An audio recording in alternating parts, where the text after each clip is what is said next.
Karan Aujla, it is a pleasure to speak to you on BBC Asian Network. How are you, sir? I'm okay. Thank you for having me, man. A long time. The last time we spoke was just around the release of Making Memories.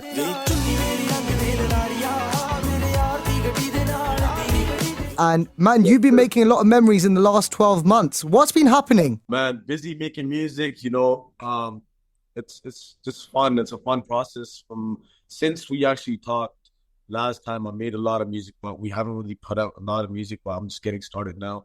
Put out my new EP for me, just like I'd say, when did it come out again? Just now. You've lost all concept of time. Yeah, like I've been working on music this whole year. Like I'm so much into it, and I'm probably gonna start dropping more music end of this year.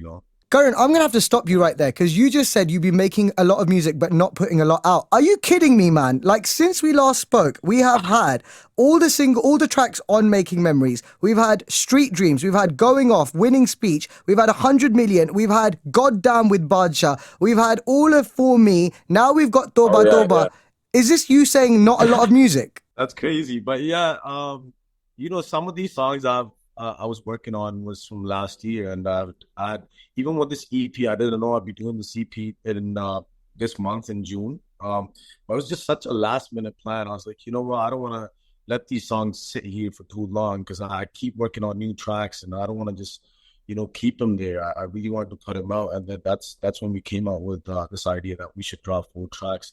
And I was telling him, I was like, I feel like I went too sweet on the EP. I need to drop 2 more hard tracks before my UK tour, so maybe you'll get to hear that. Wow. Okay, I'm going to come on to the UK tour in a moment, but you gave us some hard tracks earlier this year as well with Going Off and Winning Speech. They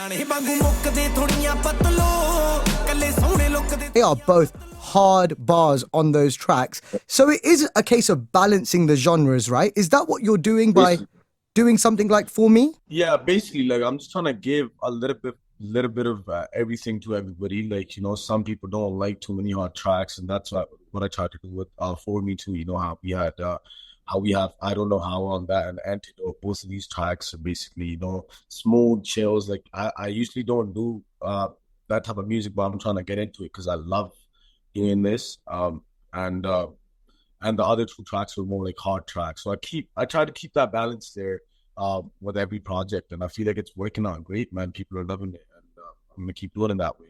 And what I think you do with mixing up the genres like that is giving everybody the Karan Aujla that they want. Like you said, there are some who want you to do the softer thing. There are some that want you to go harder on the tracks as well. But in and amongst all of that, who is Karan Aujla and what does he want? Man, Karan Aujla just trying to go with the flow. Like I was talking to my team today. I'm like, it's so funny how we never even like plan things. Everything just happens, and I feel like that's the best way to do anything in life. It's just naturally everything's falling in place, and we're just working every day and putting stuff out there and getting love. And there's like no like crazy plannings behind any of the projects. Yes, we work hard on figuring out what to make or what to write, what melodies to go for, but it's just happening. I feel like I'm going with the flow, and it's just happening naturally. And I'm loving the process. Can we break down a little bit of For Me? Because I love the EP. And firstly, I think with Making Memories, I was like, okay, I don't know how he's going to top this. You had Softly in that, you had Admiring You, you had Genie Lagda. I was like, how's he going to top this? But with For Me, you've got, like you said, 4 distinctly different genres there. And you start it off, like you said, on a more mellow tempo as well.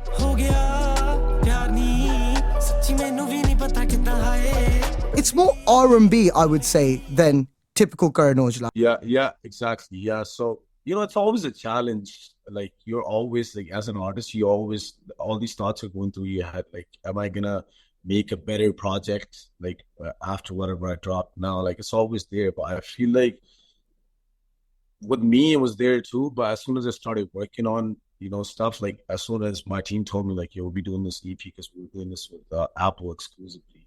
And that was one of the only reasons why we put this out, because we were doing this little campaign around it. You know how I did this little short video of day in the life with me. Bro, you look good with the pug on. You look really good with the pug on. Thank you. So that just really, like, it was really exciting. So I feel like as soon as I knew, like, okay, we had to do this, we just got to work, and it just happened again. I was in LA with Vicky, and we worked on Antidote, and I don't know how. In one day, I made both of these tracks in one day, so that was really cool. Every track, like I said, is so distinctly different. And then you go and drop Tauba Tauba from Bad News, which is your latest release.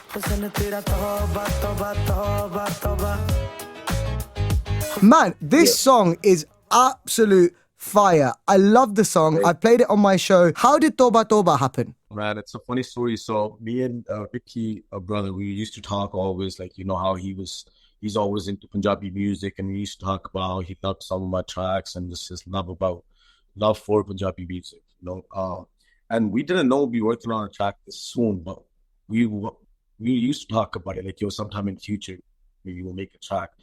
And this movie was coming out, and we were in touch, and it just all happened really quick. You know, as soon as I knew I was working on the track for Dharma Productions in this movie, I just got to work again, man. That's my life.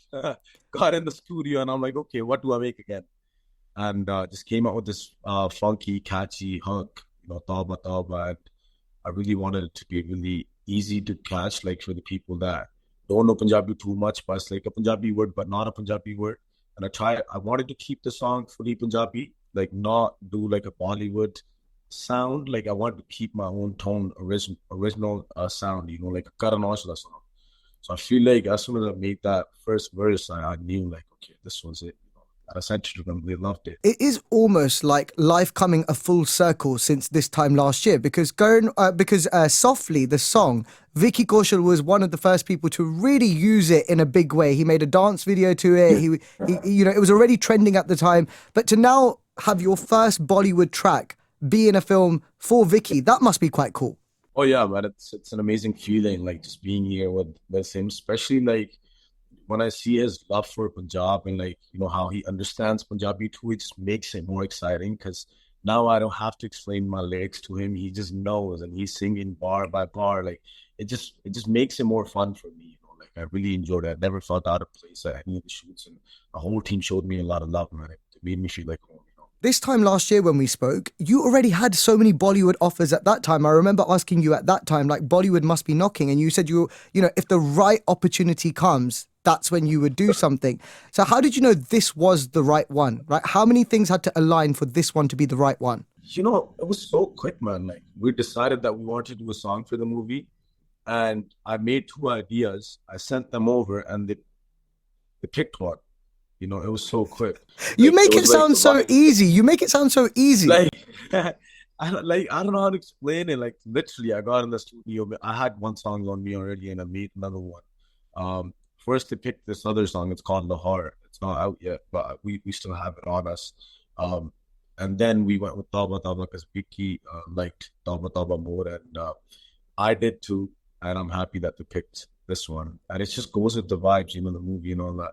It's just like, it just happened. Honestly, I don't have an answer for that. Like, it just happened. Do you ever get nervous about entering a new industry or entering new territory? Because Tauba Tauba is new territory for you. I want to say I get nervous, but it's like that different type of a feeling for sure. Like, you know, sometimes you don't know like how it is going to be when you're entering these new rooms and all that, you know. But honestly, it's all in your head. Like, you know, like everybody loves your talent if you're good, you know, and for me, it's honestly like I know like I've been keeping up, you know, dropping lots of music, but I've been doing this for like 12, 13 years now, and I just been getting recognition in this side of India. Like, you know, now people actually bumping my tracks in Bombay and all that, you know.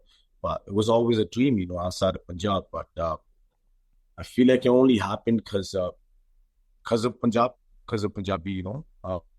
We made songs in Punjabi, and now people out here that don't know where the Punjabi, they just going with the vibes, and it just makes me so happy. Like, yo, like language barriers, all that stuff is gone. It's just all about music now, and Punjabi music's growing, and I feel like I'm so happy to be a part of, you know, this movement. Like, you know, it's going global, man. Like I could say that now, you know, and I know like we'll all make it happen. All the artists. That was one of the main things I noticed about Tauba Tauba, is that there are so many Bollywood songs, like you mentioned, where Punjabi artists jump onto them and they do have to dilute their Punjabiness. You know, the words change, the vocabulary changes, the singing style even changes sometimes. And this could just be a Karan Aujla single without the movie as well. Yeah, yeah. Did you have to push for that? Did you have to fight for that? Like, how easy was it to remain true to yourself and do a Bollywood song? Honestly, when the idea came to me, honestly, my first thought was like, go with a little bit of Hindi and all that. Then I was like, okay, like that's not me. It was kind of hard deciding, uh, like in which direction to head into. Like, what should the song sound like? It was especially as the main promotional track of the movie is the first song that came out, so that was a big one for me too. Like, it was a stress, but again, it just happened. You're doing it again. I remember asking you last year, like, how did you write Go? And you were like, it just happened. I was like, how did you make Softly? And you're like, it just happened. It can't just happen like that. You know what it is, bro? Like every time I get into the studio, I still don't know what I'm gonna write about. Like I don't have anything in my head. Sometimes I do like have an idea, like okay, maybe I'm gonna write a song on this, but mostly I get in the studio with nothing, you know, like basically nothing. And I just sit there and I just, listen to beats, make melodies, and it just comes. It must be such a big flex though, because for a lot of artists, they are just singers, and they go into the studio, they sing the song that somebody else has written, somebody else has composed, and they're just the face of it. When I was looking at the album cover for Tauba Tauba, it very clearly says there, written and sung by Karan Aujla. Yeah. That is a huge deal. But how do you make sure that your writing isn't compromised? Because you're also this huge pop star who has to front the music, Can you give it the right amount of time? I try to do it, but sometimes it happens really quick too. Like I've written songs like Go in 10 minutes. You're a show-off. You're a show-off, man. Yeah, like even I guess, but yeah, it is a flex, man. Like I feel like I'm really proud of it because that's how I started. I started as a writer, and I tried to keep it really, really hardcore, like proper this lyrics. Like if somebody's sitting in a bend, if they're 60 years old, they'll still get what I'm trying to say in my song. That's my whole try. Like I'm trying to stay true to my lyrics every time, but still make it sound more fun for the people that don't know what it means. It gets kind of tricky sometimes, but I feel like I know how to do it now. You've got the whatever the master code is, you've got it locked That's down. It. Speaking about Tauba Tauba specifically, I think what I love the most about it is just before the chorus, there's a little slower bit that you do. That's the best way I can describe it. There's a little slower bit before you get into the main chorus. That one.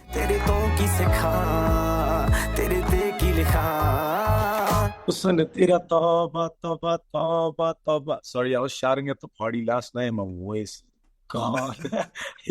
I gave him 100. But yeah, man, that part is basically one of the parts that I love in that song, honestly. Yeah. So how do you decide in the process of making that song that actually there's enough of this fast-paced rhythm that's happened and something else needs to go in there before the chorus that's going to break up this song, that's going to set it apart? How do you lock down on that idea? I feel like that's just a part of the process. Like I'm just, so used to writing songs, and now I know the patterns. Like, okay, this is how a song should be. If it's a sad song, 4 lines should come and then the pre-hook and then the hook. But with this, it was like the hook doesn't rhyme with the pre-hook. It's just a hook, 3 words. Tauba, Tauba, Tauba, Tauba. If you read it, you're gonna be like, okay, like this is nothing. But the way I put it, like the way I composed it, just sounds fun. And then I felt like when I was writing the song, when I came out with that melody,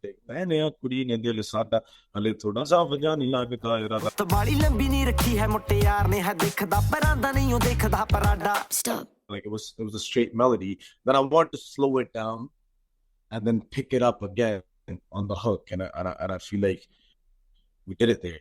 You absolutely smashed it. It just felt like I needed to slow the song down and then pick it up again. So it gave it that impact. You are what is known as a yara da yar. Like you are a real brother to your brothers within not just the industry, but amongst your circle. And I say that because I've interviewed so many artists and they all praise you so highly. Like recently I spoke to Badshah about the way Goddamn came about.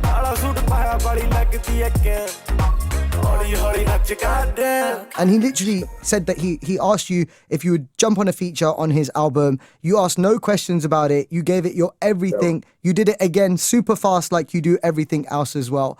And recently I was watching you do an interview where you were praising Badshah and Diljit for Nana from Crew and how much you enjoyed that song as well. How important is that brotherhood amongst the Punjabi music industry for you? It is really important for me because I grew up around brothers. You know, I had my family around me for a little bit, and then I was just with my people, you know, like my bros or my cousins or whatever. Just always been there for me. Like friendship has just been such a big role in my career. Like, you know, we all did it together. Like even today I move with my friends and it's all family. But yeah, even in the industry, I don't have too many friends, but whoever I keep it tight with, I make sure it's real, you know, like it's not just for money or songs or features, you know, it's actually about music and relationships because that's what, you know, it's gonna stay, you know.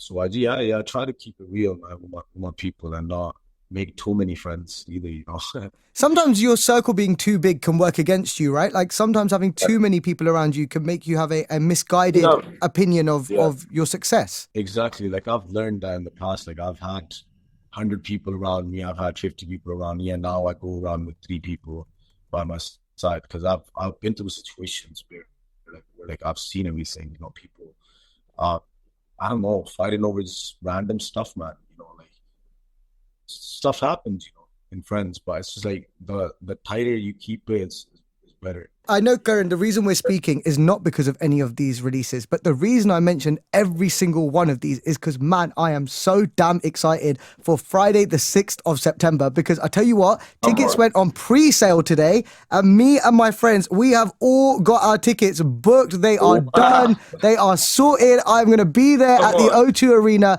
because I cannot flipping wait. So in London on the 6th of September, Birmingham on the 7th of September, Leeds on the 14th of September.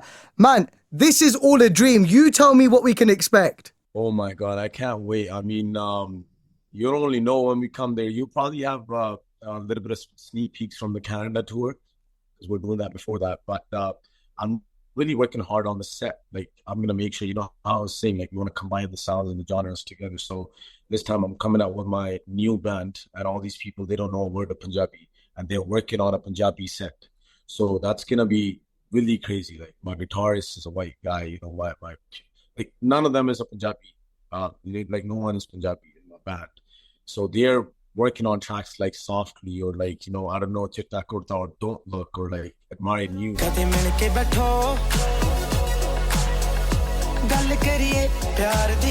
So it's gonna be really interesting to watch here. Like it's gonna sound very different. That's my whole try. Like I don't want it to sound the same like when I came last time to the UK. Like my whole set's gonna sound different and mainstream, you could say. Like I'm really excited to show it to you. How do you even put together the set list for this show? Because like I mentioned, I've just mentioned a small number of tracks you've had out in the last few months. There are songs that are older than that. There are songs even within the last year. How do you put together this set list? It's really hard, man, but I feel like eventually you just get to do it when you sit down with the band. Like we've been working on our set for the last 3 months, you know, and even now in Toronto, the boys are working on the set. I'm here in India, but still going through stuff, you know, every day rehearsing. And I'm gonna get in the studio as soon as I get back, just rehearse for the show. But yeah, the sequence is basically like, you know, I try and keep some of the new songs and the songs that pop off more. You know how Going Off, I know like when I sing Going Off or winning speech at my shows, people are gonna sing along.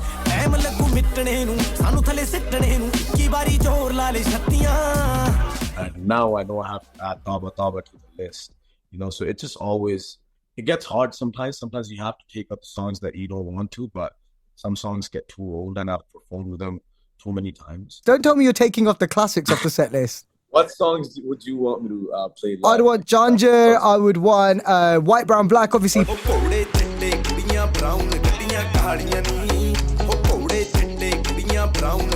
Players, I want older stuff as well. Like, you got to bring it all. All right. All of these are on there. Come on. Yeah. You know, also, just in terms of stage production and the actual show itself, I feel like the game and the bar has really raised for Punjabi artists globally.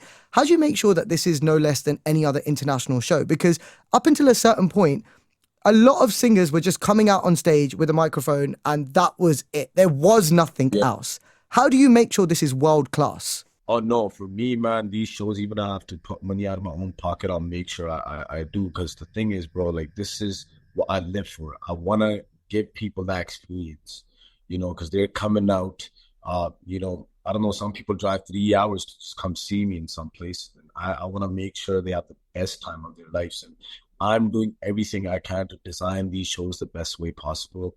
And I know like people are gonna love it. Like I'm doing some crazy stuff. You might see me coming down on the roof or something. Like, yeah, yeah, I'm just kidding. You know, I've But yeah, noticed, we'll do something crazy. even since your performance at the Juno Awards, I've noticed that you are putting so much effort into your stage presence as well, right?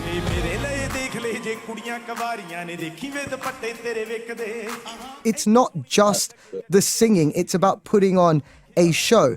Who inspires you to be a better stage performer? I've been looking at lots of Afro artists. You know, I love the way they design their band or their stage, or even lots of mainstream artists. But like, you know, people like Burna Boy or Wizkid, like their band just sounds so clean, and I want that with Punjabi music. You know, like I want it to sound clean and not just throw like where either. You know, it has to sound proper. Like I want to make sure the people that don't know our language either, if they come out to our show, it don't sound, you know, weird to them or anything. Like it has to sound natural. Like, okay, this is regular music too. Like we can listen to this. It's like people do with Spanish music or Afro music. You know, even when you don't know what they're saying, you just vibe it.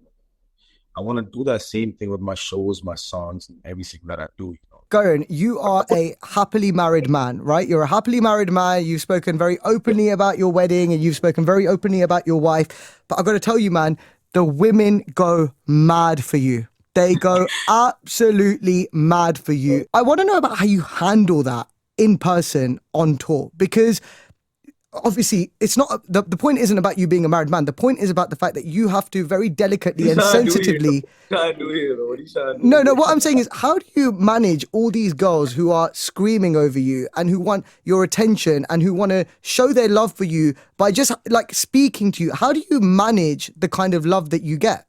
I don't know, man. I just say hi, you know, and take some photos and say I love, you know, like I don't know, and show them love, you know, and like it's a blessing, man. Like when you make somebody's day, like, you know, it's just a like a happy feeling. Like when somebody smiles when somebody smiles when they look at me, like I just make their day or make them happy. It's just a great feeling. Like I feel like I love it. People like showing their love for you in weird ways, right? Like when they throw changers on stage for you as well, which I've seen that they do. Yeah, it gets kind of crazy sometimes. I mean, my wife doesn't like it sometimes, but it's okay.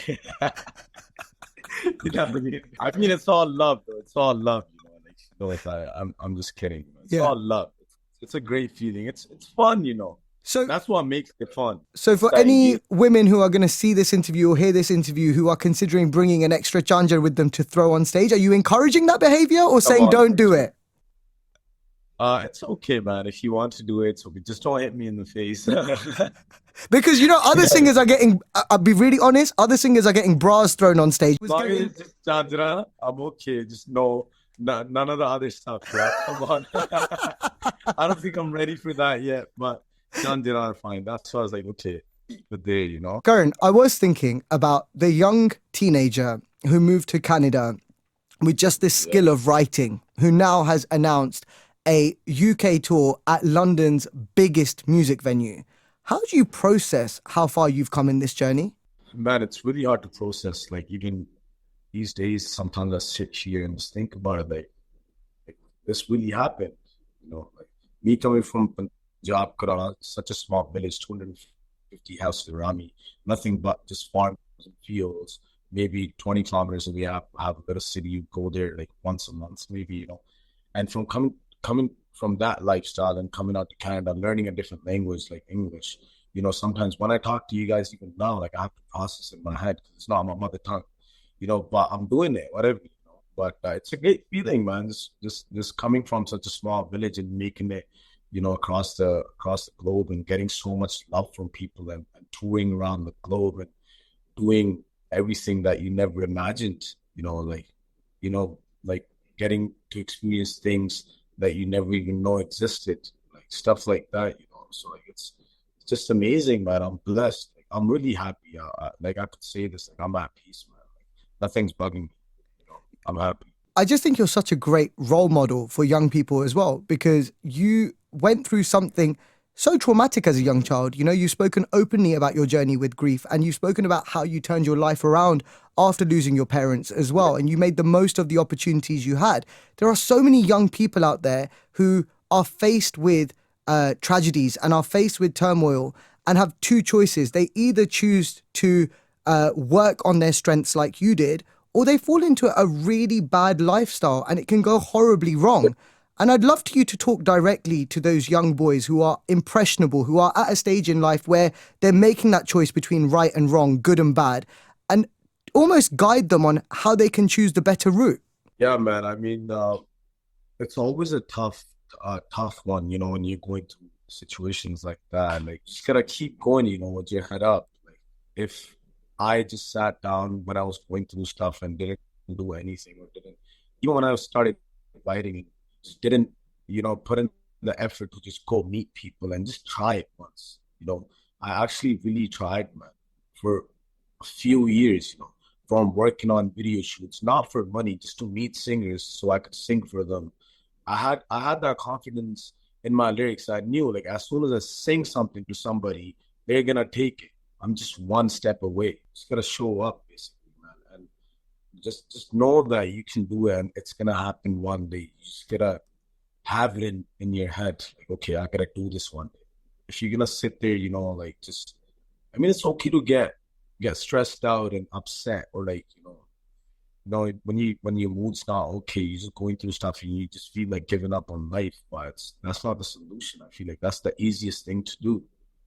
You know what I mean? Like, why would you do that? Like, that's not what you need to do. Just keep your head up and just, you know, go through it, man. You know, face it. I feel really sad when I think about that child going through this guy, you know, doing everything he can to just bring his name up there, you know, like, whatever, without no support, no parents, nothing in my pockets. You know, I've seen $5 in my bank account. That there was a point in my life where I wanted to, you know, I was in a car and my car heated up.